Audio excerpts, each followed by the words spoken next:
All right, so we've got a Mercury Optimax. I got the 90.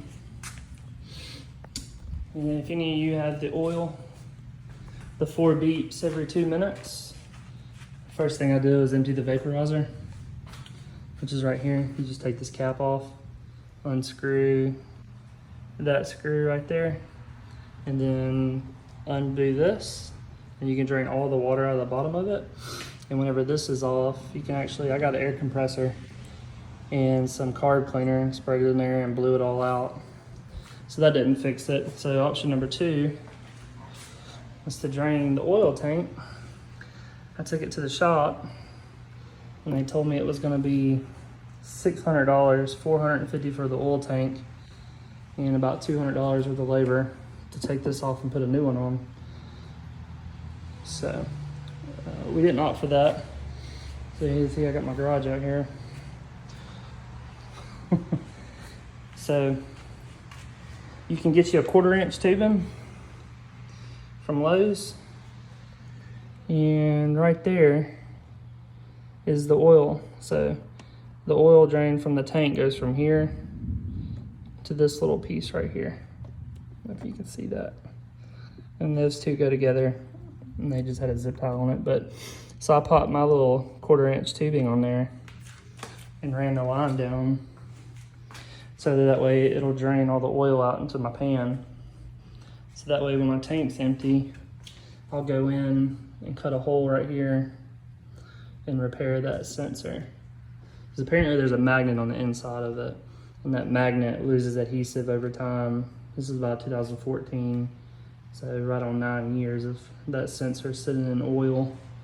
I haven't really seen too many videos on this, so that's why I decided to make a video. I've only seen one, and he ended up pumping his oil out from the top, and I was like, well, it has to be a way that the motor pulls oil. So this is my choice, because the oil is the tank is so compartmentalized that it's hard to get one of these. I bought one of these Harbor Freight hand pumps, and after looking at it, I was like, well, I can just drain the oil out without having to do that and save the oil.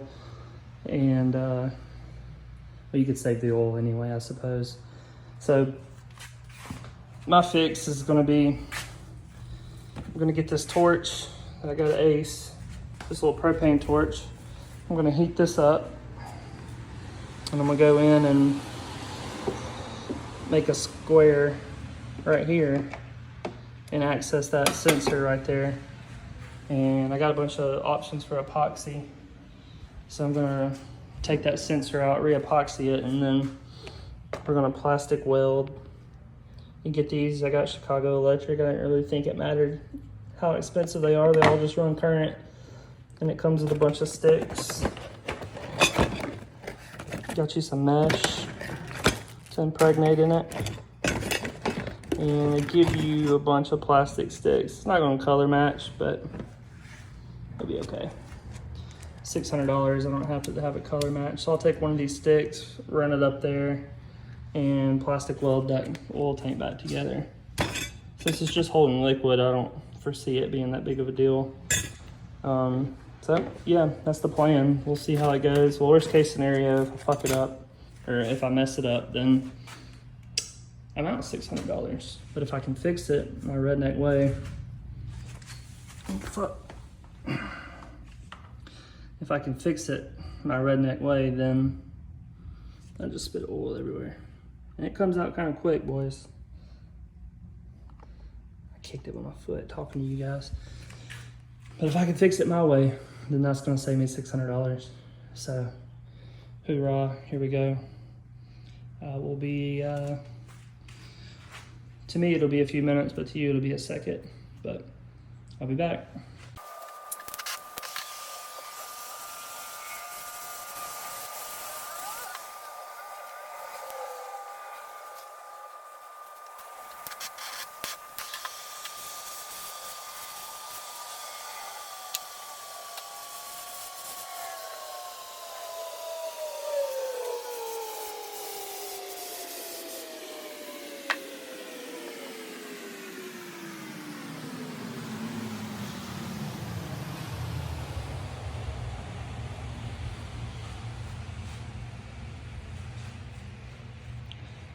So there we go. We got our hole. It only took about 3 or 4 minutes. So we'll wait for that to cool off for a minute. And then we'll pull. So that's the hole I made. Hopefully that's right in line with that sensor. And we'll see. And another thing too, my cat didn't have the dipstick on. You can see right there. It looked like that's where the chain or the plastic used to be. I was wondering about that. And then when I open this up,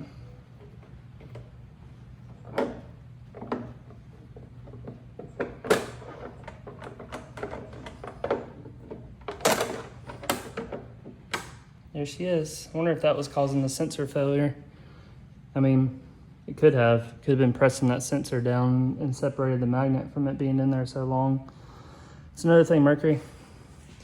Now I gotta go and then check my tank and make sure that this piece looks like it fits, but it looks like it's a little too, if you can see, it looks like it's a little too small to fit right there. So maybe there's another piece in there.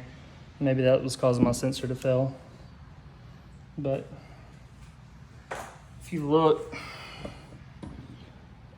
right here, plastic's still kind of hot. There's the sensor. It's down in there. So I'm gonna pull it off of that rivet right there. Focus. I'm gonna pull it off of that holder and look in there and run a magnet and make sure there's nothing in there that shouldn't be and reattach the magnet. All right, stay tuned. Finished product.